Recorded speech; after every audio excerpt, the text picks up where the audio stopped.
بسم الله الرحمن الرحيم حامدا ومصليا ومسلما اما بعد. زما عزت مندو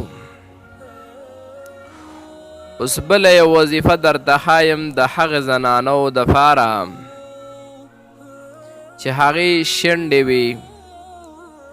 ډاکټري او طبي علاج یې هر قسمه کړی وي، خو د هغې سره هم د اولاد ذریعه نه برابر شوي، خو هغې ته د زیات تر ډاکټرانو طبیبانو دا ملاویږي چې یاره ستاسو شنډوالی راغلی دی. نو د هغې زنانو دپاره یو ډېر ښکلی او محسوس عمل درته ښیم او یو ډېره مجربه وظیفه درته ښیم چې کوم انسان د الله په ذات باندې یقین ساتي او توکل کوي،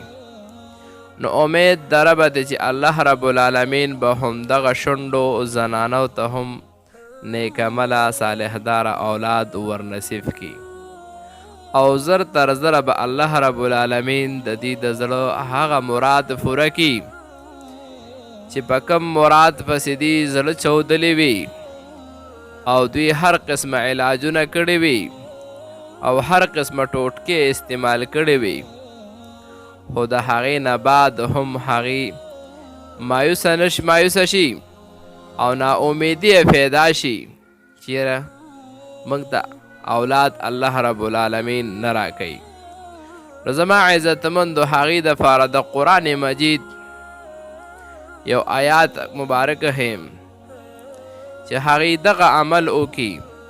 نو انشاءالله زر تر زره به الله رب العالمین دوی ته ښکلی نیکعمله صالحداره اولاد ورنصیب کړي.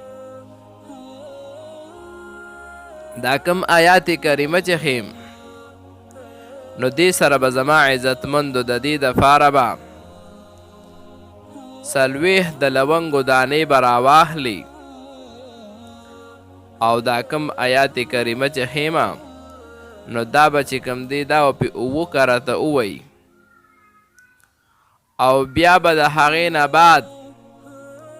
هره ورځ به یو د لونګ دانه خوري، خو د خوراک یې کم وخت دی. زما عزتمندو کله چې دې زنانه ته بیماری راشي او بیماری نه پاکه شي، کله غسل وکړي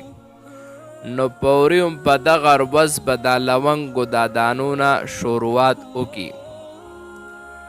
خو دا به د شپې یوه دانه خوري او دغه دانې نه پس په دا زنانه اوبه نسکي، خو دغه زنانه سره د دې چې د لونګو دانه وخوري نو د هغې سره سره چې کوم دی دوی به د خپل خاوند سره هم بستري ضرور کوي. دا څومره ورځې دا 40 ورځې چې د لونګو دا دانې دا زنانه خوري نو دا 40 ورځې او مسلسل د خپل خاوند سره هم بستري ضرور کوي. یوه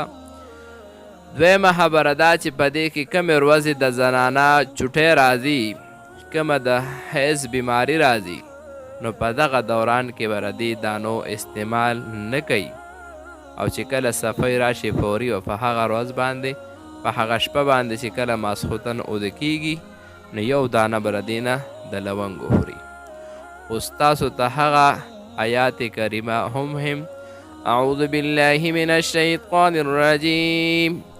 بسم الله الرحمن الرحیم او كظلمات في ببحر اللجي يعشاه موج من فوقه سحاب ظلمات بعضها فوق بعض إذا أخرج يده لم يكد يراها ولم يجعل الله له نورا فما له من نور. الآیه دغه ځای پورې زما عزتمندو دا آیات کریمه دی. انشاءالله چې څومره ملګري دا ګوري نو د دې نه د خپل هغه فایده واخلي چې کوم د دې مقصد دپاره دا ذکر شوې ده او څه مقصد دپاره موږ وښودله او د دې نه علاوه نورو خلکو ته هم وښایئ چې الله رب العالمین په دې سره هغوی ته صحت ورکړي تاسو ته موږ ته ټولو ته به دعاګانې کوي انشاءالله العزیز.